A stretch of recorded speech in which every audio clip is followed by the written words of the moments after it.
जय श्री कृष्ण।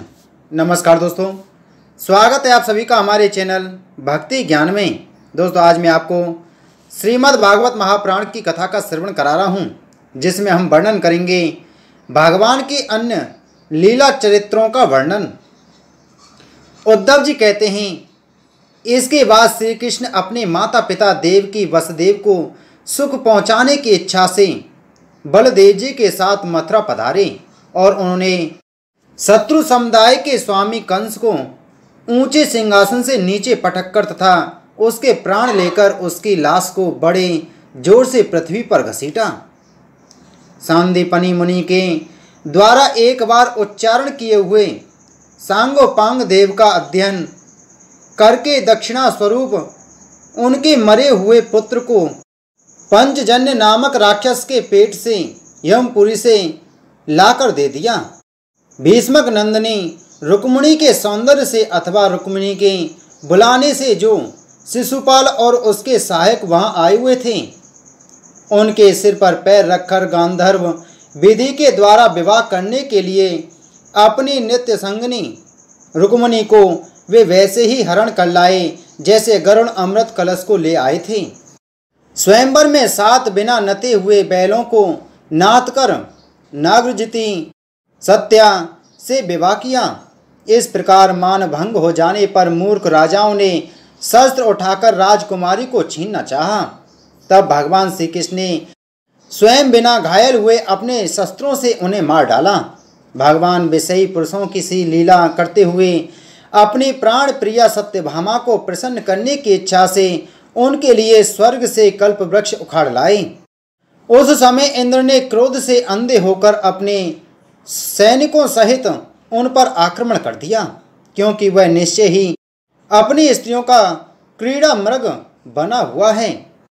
अपने विशाल डील डौल से आकाश को भी ढक देने वाले अपने पुत्र भौमासुर को भगवान ने हाथ से मरा हुआ देखकर पृथ्वी ने जब उनसे प्रार्थना की, तब उन्होंने भौमासुर के पुत्र भगदत्त को उसका बचा हुआ राज्य देकर उसके अंतःपुर में प्रवेश किया।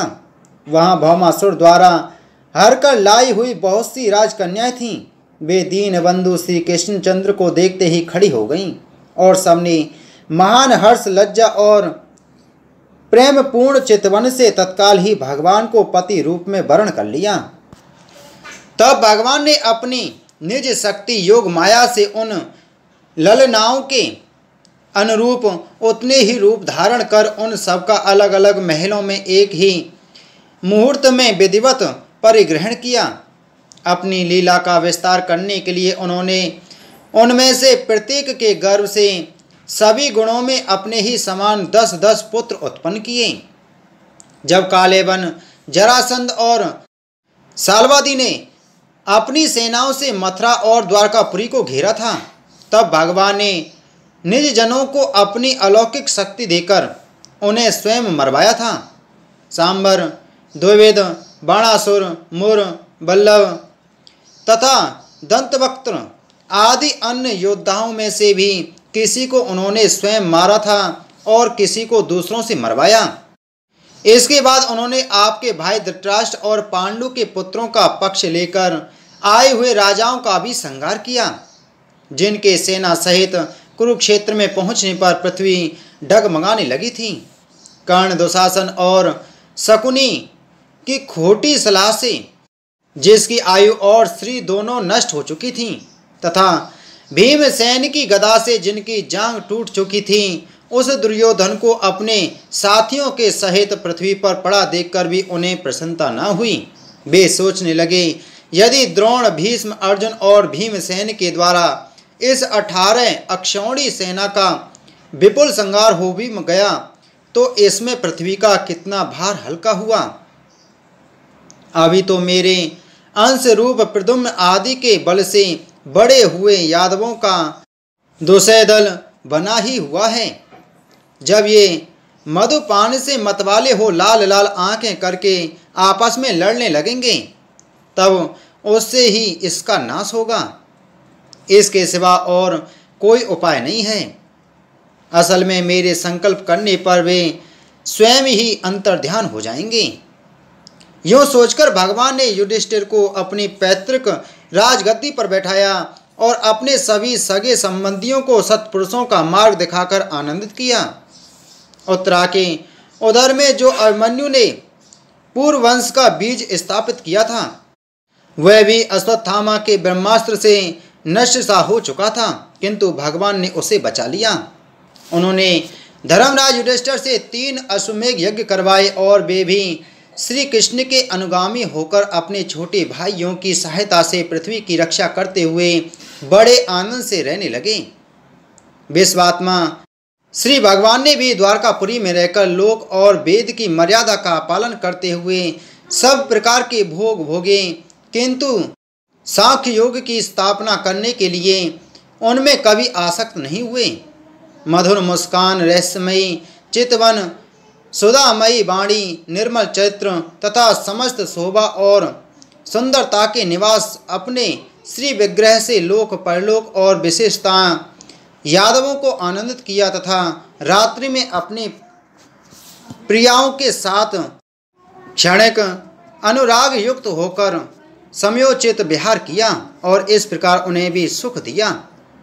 इस तरह बहुत वर्षों तक विहार करते करते उन्हें गृहस्थ आश्रम संबंधी भोग सामग्रियों से वैराग्य हो गया। ये भोग सामग्रियां ईश्वर के अधीन हैं और जीव भी उन्हीं के अधीन हैं। जब योगेश्वर भगवान श्री कृष्ण को ही उनसे वैराग्य हो गया, तब भक्ति योग के द्वारा उनका अनुगमन करने वाला भक्त तो उन पर विश्वास ही कैसे करेगा।